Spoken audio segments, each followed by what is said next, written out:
Selamat siang kawan perjuangan, perkenalkan nama saya Siva Armanda. Selamat datang di Bincang Perjuangan. Siang ini di kesempatan yang menyenangkan kami kedatangan Bapak narasumber kami, Bapak Gilbert Simanjuntak, Komisi B DPRD DKI Jakarta, membawahi bidang transportasi. Selamat siang Bapak. Selamat siang. Selamat siang.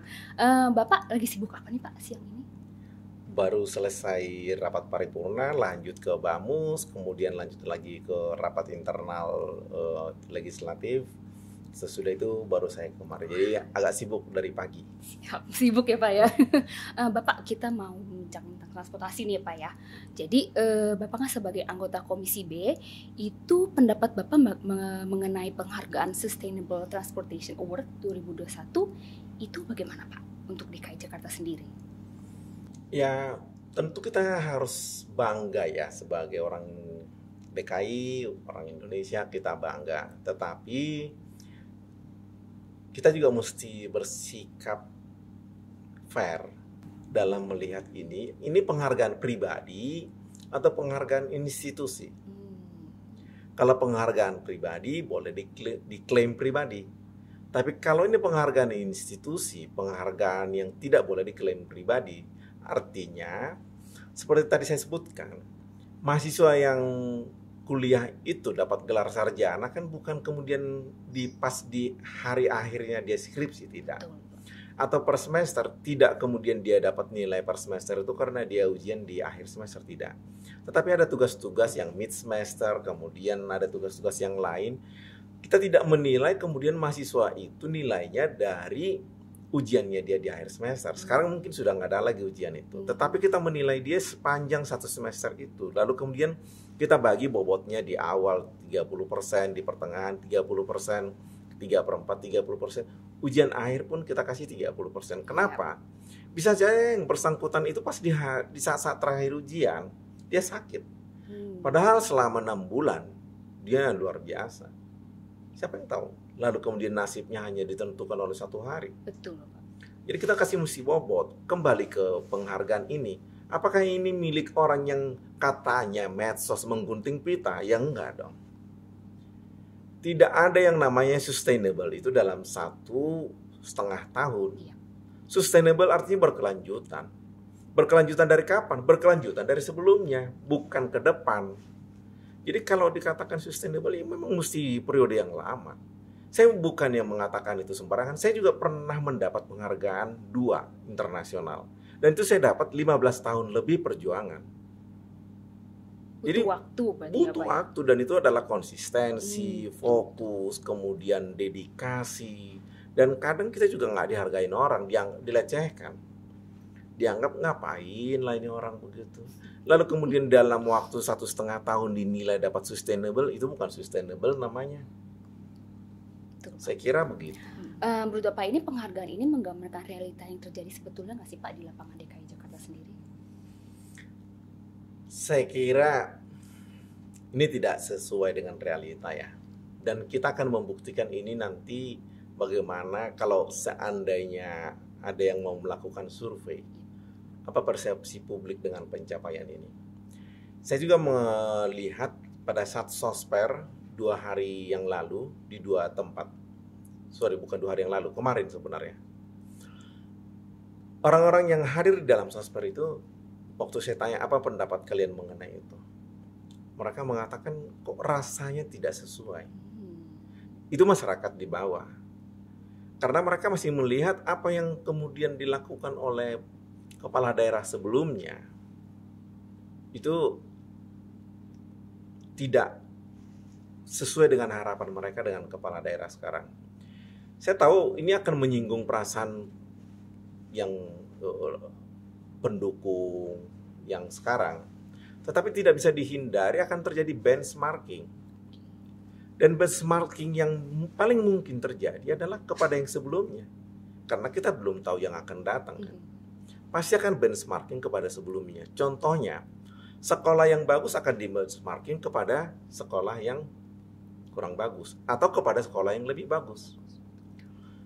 Kalau di dunia benchmarkingnya ya Harvard, Oxford, begitu, Tokyo. Nah, bagaimana dengan benchmarkingnya kepala daerah yang sekarang? gubernur yang sekarang, ya tentu kepada gubernur sebelumnya. Kalau sakit hati, ya konsekuensi. Hidup memang begitu. Nah, apa yang kemudian realita di lapangan, ya memang realitanya tidak sesuai. Kalau dikatakan tidak sesuai, saya berbalik bertanya, buktikan kepada saya apa yang dilakukan. Kalau tadi saya ditanyakan oleh di TV One begitu, saya bilang, mana buktinya? Saya bisa membuktikan tidak ada. Tapi kalau kalian membuktikan ada, berikan saya buktinya. Karena saya membuktikan tidak ada. Kalau Bapak, pekerjaan rumah yang paling besar di Jakarta itu terkait transportasi apa sih Pak? Pekerjaan kita tuh PR-nya yang paling besar banget di kita sekarang, yang paling dirasakan.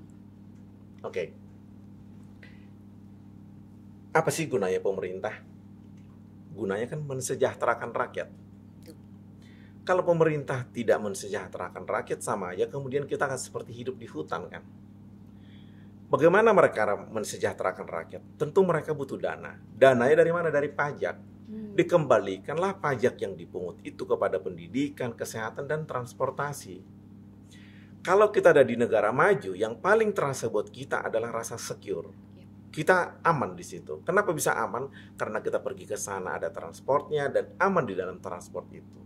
Kemudian kalau kita sakit ada rumah sakit yang baik, pendidikan pun baik. Lalu bagaimana dengan kita? Apakah sudah dikembalikan kepada transportasi massal yang baik? Sepeda bukan alat transportasi massal. Itu pilihan sesudah ada transportasi massal. Realita di lapangan, transportasi massal yang kita harapkan itu belum sesuai dengan apa yang di negara maju.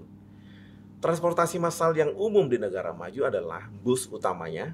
Tidak semua negara punya MRT, kereta api, tetapi busnya sangat nyaman. Kemudian baru kalau memungkinkan ya kereta api.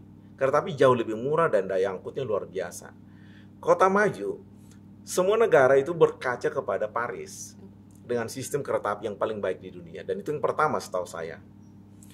Bagaimana mereka membangun itu tentu butuh waktu lama, tetapi itu dibangun perlahan-lahan. Bahwa kemudian seperti sekarang ada yang mendapat penghargaan, ya oke, kita terima, tetapi juga berfungsilah sebagai kepala daerah yang baik, biar kepala daerah yang berikut mendapat penghargaan. Betul, Pak. Sustainable namanya. Nah ini kan kalau hanya sendiri dapat penghargaan dan di periodenya tidak ada yang dilakukan, kan bukan sustainable namanya. One stop itu namanya. Nah, yang kita perlukan adalah sustainable, dan kemudian pertanyaan realita tidak sesuai. Lalu kemudian apa yang diharapkan masyarakat? Transportasi yang murah meriah, nyaman, dan kemudian bisa dicapai dimanapun. Lihat negara maju, semua stop, bus stop, train stop, atau stasiun bus, stasiun kereta api itu dijangkau sekitar jalan kaki 15 menit. Semua ada perhitungannya itu. Karena orang mesti sampai ke tempat pekerjaan sekitar sejam.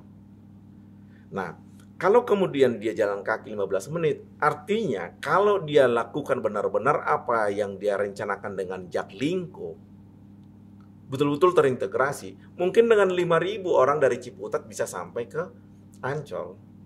Ini enggak, karena belum terintegrasi. Lalu kemudian apa yang dibanggakan dengan award ini? Lalu harapan masyarakat bahwa transportasi ini betul-betul sesuai dengan impian belum tercapai. Ini yang sebenarnya diharapkan masyarakat.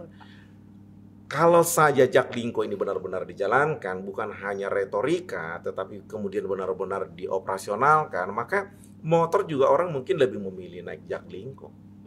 Lebih murah, dia bisa tidur, dia bisa istirahat, dan tidak kena hujan, tidak kena panas. Tetapi kalau ini tidak jalan, ya susah. Berarti memang PR di DKI Jakarta sendiri khusus transportasi itu masih sangat besar ya Pak ya? Berarti Anda yakin nggak 2 tahun ini dapat itu? Yakin nggak ya? Untuk terakhir kali nih Pak, ada closing statement nggak dari Bapak mengenai transportasi ini? Ya tentu. Berpolitik itu sebenarnya tujuannya sangat baik. Makanya ada yang mengatakan berpolitik itu suci. Karena tujuannya adalah untuk mensejahterakan rakyat. Ini masih ada periode 2 tahun lebih.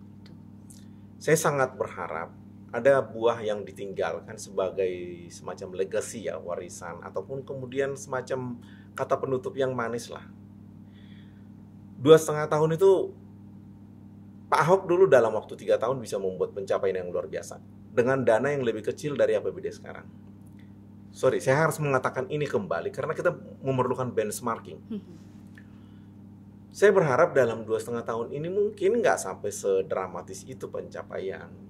Tetapi ya adalah yang kemudian kita mengatakan terima kasih begitu. Bukan kemudian kita jadi menggerutu gitu. Sebagai warga DKI, karena saya juga warga DKI, KTP saya KTP DKI, saya sangat berharap ini terjadi. Saya berharap Jakarta itu bisa sekelas Kuala Lumpur setidaknya sekarang, mungkin lebih dari Kuala Lumpur setidaknya beberapa tahun mendatang, dan mungkin generasi muda yang akan menikmati itu. Tetapi itu legasi saya sebagai kritikus dari DPRD. Terima kasih untuk waktunya Pak Gilbert. Ini merupakan ulasan yang sangat baik dan bagus sekali untuk kita semua teman-teman pejuang. Jadi selamat siang dan terima kasih. Sampai selanjutnya.